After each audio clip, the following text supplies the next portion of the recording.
Sa cellphone video na ito nakuha noong April 28, makikita ang paghagis ng kahon ng isang babae sa mukha ng isang lola.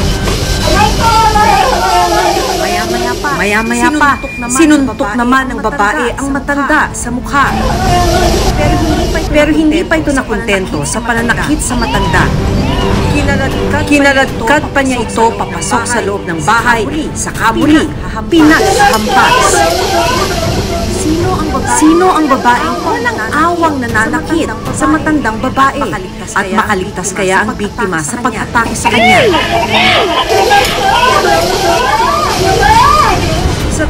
Sa video namang ito, isang matandang lalaki ang makikitang naliligo sa sarili niyang dugo. Sino ang nasa likod ng walang awang pambubugbog sa matanda? Sabihin niyo po kung kinakilala niyo. I-report mo natin sa police. Kaganti na lang kami. Paano mapoprotektahan ang mga matatanda laban sa ganitong karahasan? Sapat bang programa para sa kanila?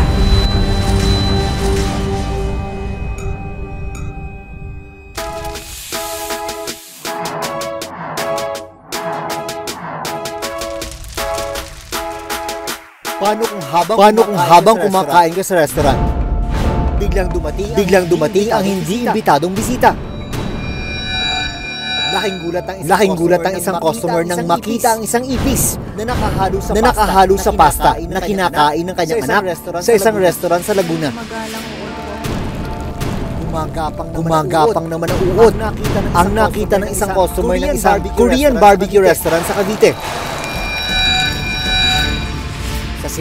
Sa Cebu, nandiri naman ang isang customer nang tila mag-food hopping ang daga sa isang buffet restaurant. Kinuna niya ito ng video at ipinost sa social media.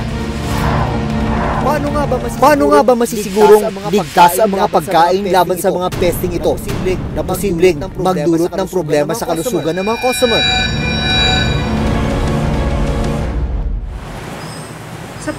Sa pagsisiyasat ng reporter's notebook, nahanap namin ang lolang nakunan ng video habang sinasaktan dito sa Novaliches, Quezon City. Ang biktima, si Lola Yolanda o Yoli Canseco, 80 years old.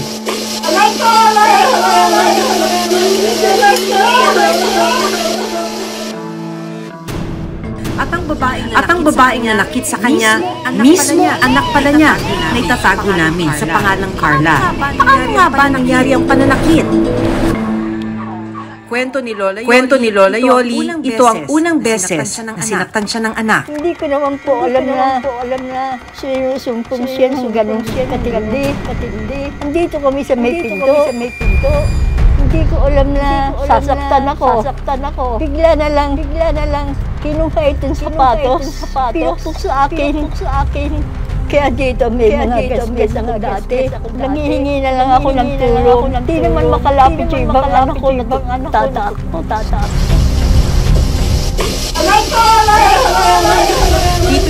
Dito'y siniwalat ni Lola ang dahilan.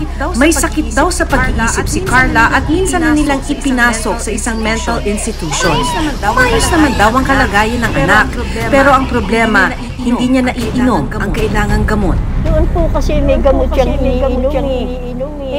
Siyempre tayo, mahirap lang. Wala tayong pambili palagi ng gamot. Naubusan siya ng pambili. Kaya sinusumpong siya.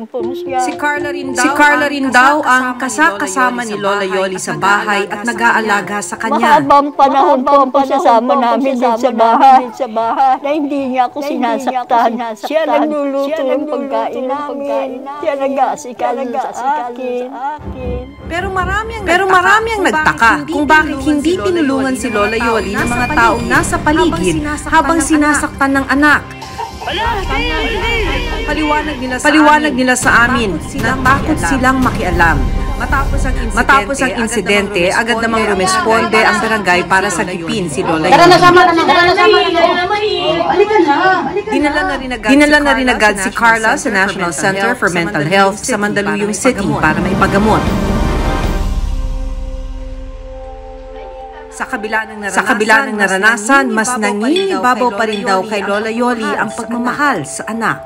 Sa paglayo sa akin ng anak ko. Naiintindihan ko naman po yan para lumino po ang kanyang kaisipan. At bigyan siya ng lakas ng Panginoon Diyos. Nagumaling siya. Kawawa naman din po siya. Kasabay kong kumakain siya, nag-aain. Siya lahat. Siya nagluluto pag may lulutuin. Ngayon, wala. Solo ako.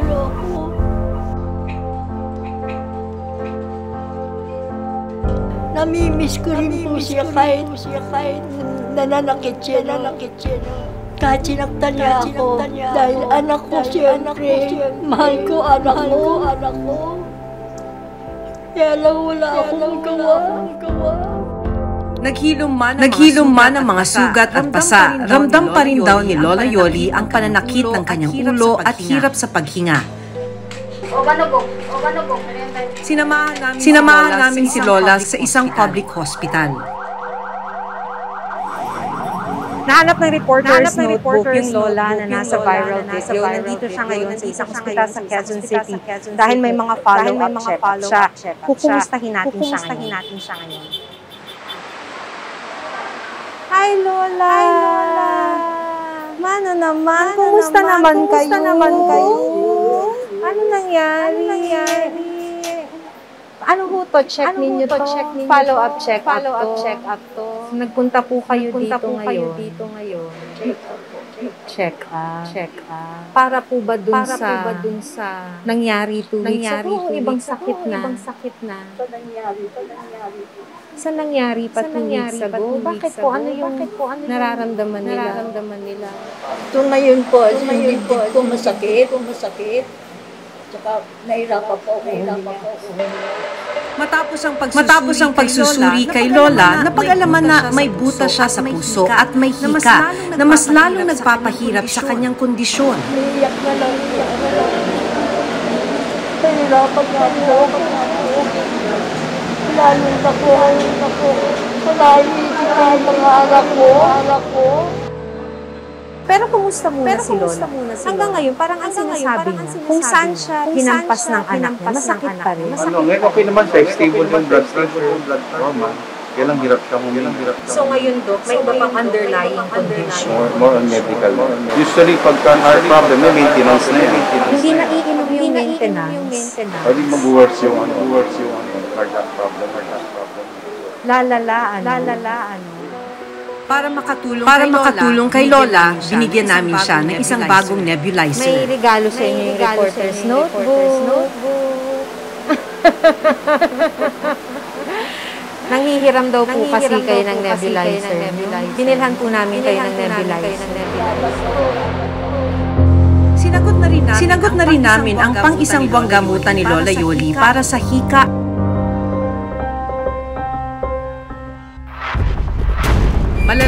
Malalari ng sinapit ng isang matanda sa Nueva Ecija. Naliligo sa kanyang sariling tugon isang lolo nang maabutan ng ilang residente sa Rizal, Nueva Ecija. Sabihin niyo po kung kinakilala niyo. I-report po natin sa police. Nakaganti na lang kami. Paano nga ba niya ito sinapit?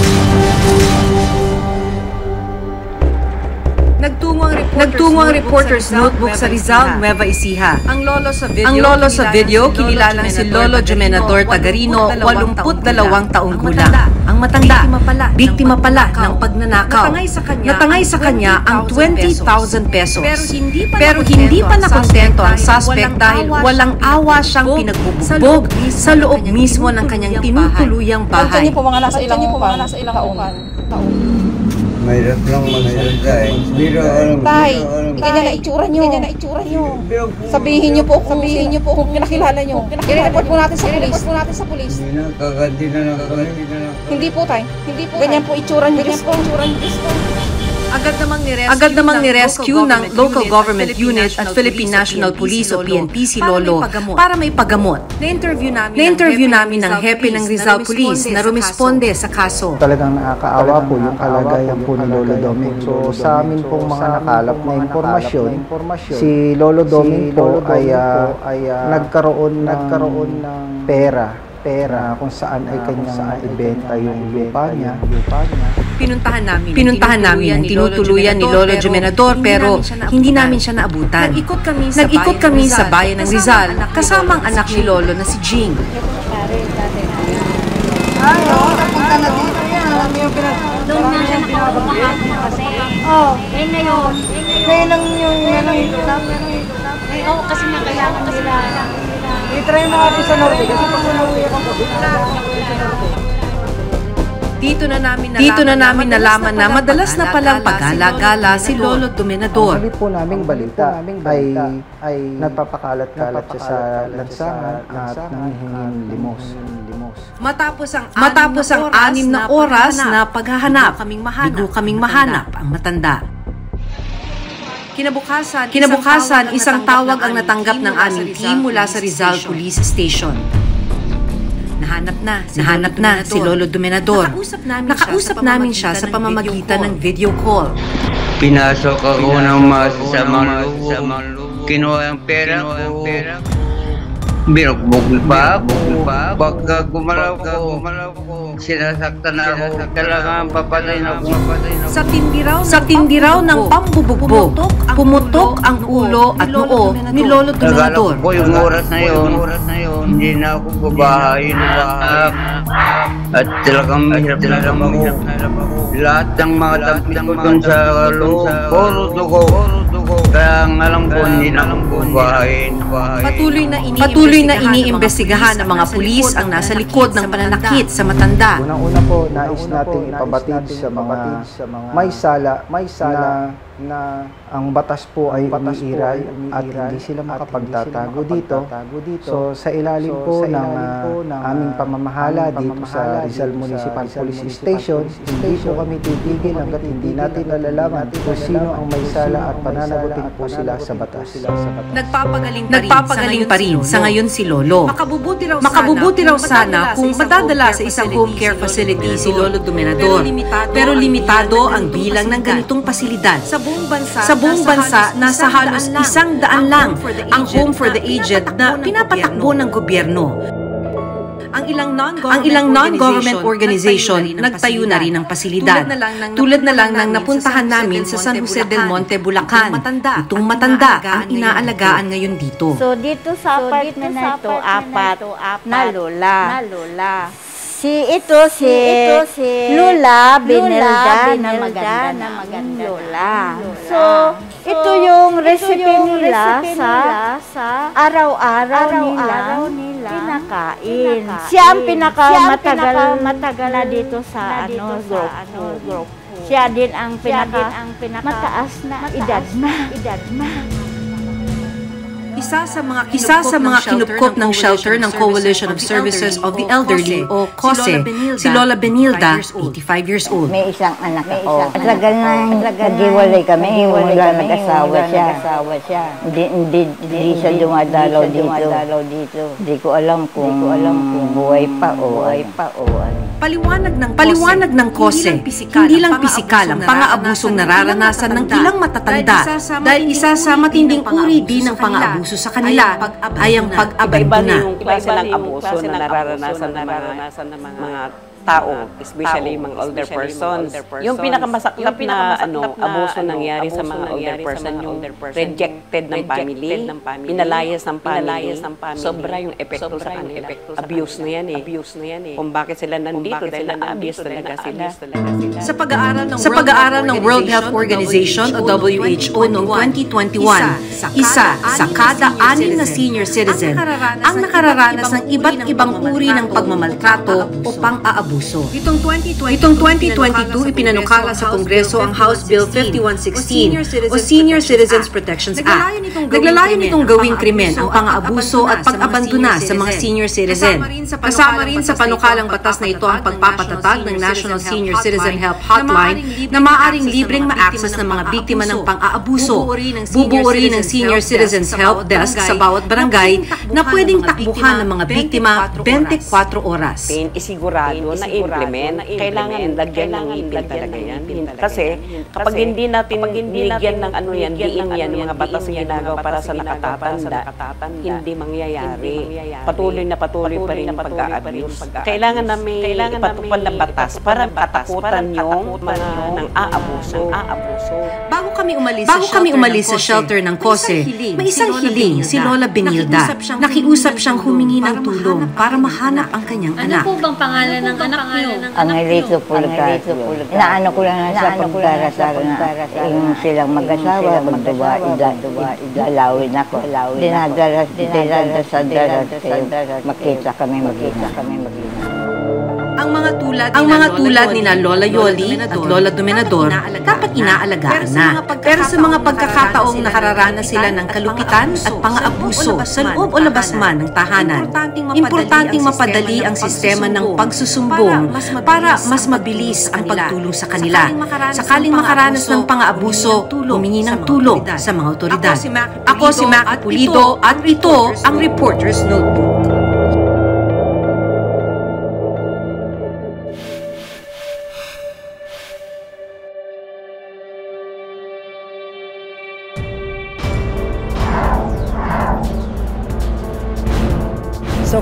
Sa viral post na ito na may mahigit 5,000 shares, ikinuwento ng isang customer ang kanyang naging karanasan sa isang buffet restaurant sa Cebu.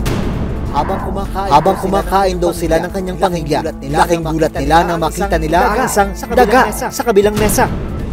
Daga akla! Dito na siya nagsimulang kumuha ng video at mga larawan.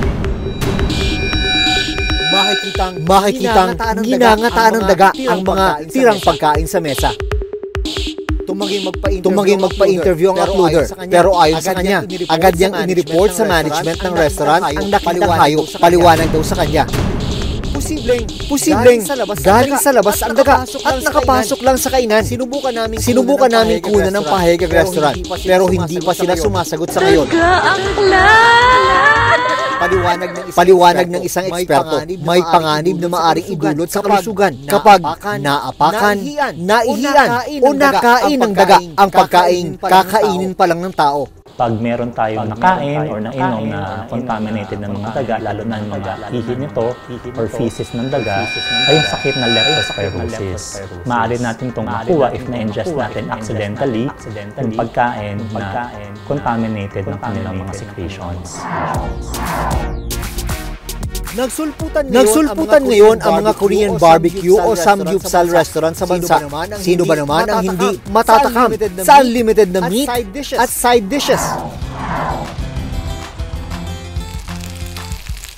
Kaya na mag-open ang samgyeopsal restaurant sa lugar ni Crisel Sanay, Cavite. Agad nila itong sinubukan. Gutom na gutom po kami ng kasama ko.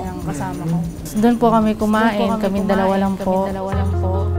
Pero iba raw ang kanilang naranasan habang niluluto ang kanilang samgyeopsal nitong May 4. Inakala raw ni Crisel na taba ng baboy ang puting bagay. Uod ko, kung nakikita niyo naman, hindi niya alam kung saan siya pupunta.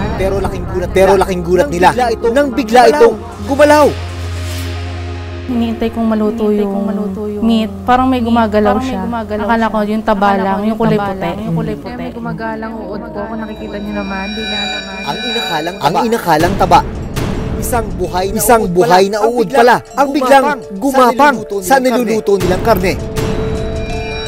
Binidyohan ko po agad para may pruweba po. Kasi kung sa salita lang po, baka hindi po maniwala yung waiter. Tapos nanguya pa po siya noon. Pero yung kinakain po niya yun bago niya makita yung uod.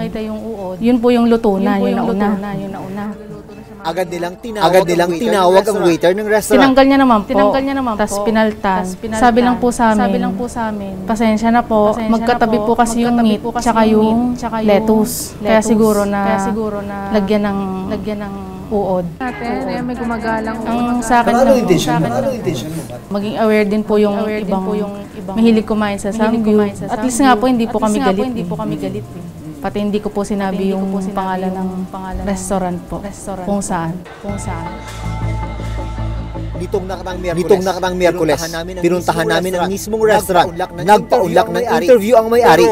Pero hiniling niyang itago ang kanyang pagkakakilanlan. Sa pagkakaalam mo ba, ano nangyari noong May 4? Ang site po namin is, sila lang po, nagreklamo po na meron po silang nakitang bukod.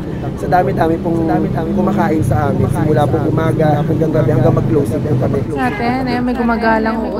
Pero bakit nagka-uod? Paano nagka-uod? Ayun nga po yung question, sir. Hindi ko po masasagot yan about that. Kasi sa loob naman po, sobrang dami po namin empleyado, especially sa kitchen. Talagang chinecheck po namin talaga bawat yung binibigay namin.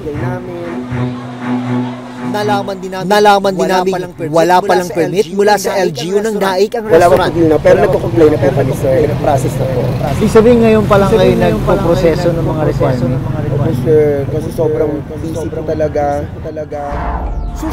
Susunod, nadismaya rin ng isang customer ng isang ipis naman. Ang nakita niyang nakahalo sa in-order na pagkain.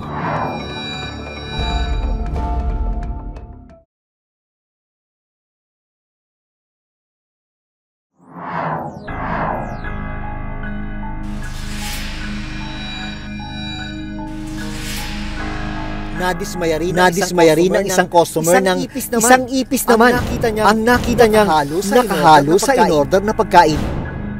Base sa online post ng customer na tumangging magpa-interview pero pinayagan kaming gamitin ang litrato. Umorder siya ng pasta para sa anak at nang haluin, doon na niya nakita ang ipis. Nang tawagin daw niya ang staff ng restaurant, agad raw ditong kinuha ang pagkain at nang ibalik, sinabing nasunog na bacon ang nakitang nakahalo sa pasta.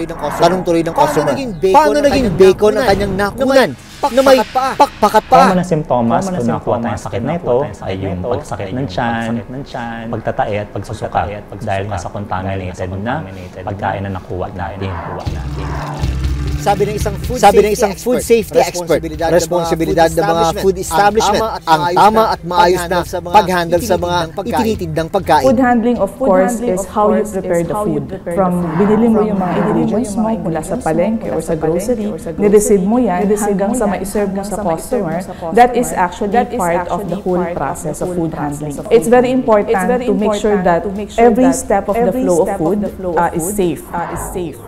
Dahil kung malinis ang pagkain, mas masisiguro ang kaligtasan ng mga customer. It's very important ang food safety, pinapractice ito or binabantayan talaga ito ng ating mga food establishments. And this is actually part of the responsibility of the food business operator and also the food handlers. Paalala ng eksperto, sakaling malagay sa katulad na food experience ni Crisel, may tamang proseso para iparating ang mga ganitong uri ng reklamo. Pwede naman silang mag-file, complaint, or magpadala ng kanilang obserbasyon, doon sa rural health unit o doon sa municipal or city health office. I-assess naman ng municipal sanitation inspector yung overall sanitation condition ng food establishment.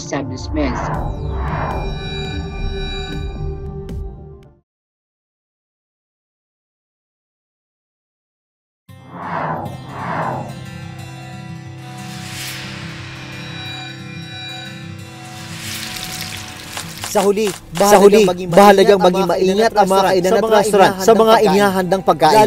Lalo't buhay at kaligtasan ang nakataya sa bawat pagkain kanilang inihahain.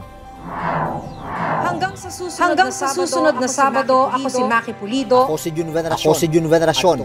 At ito ang Reporter's Notebook.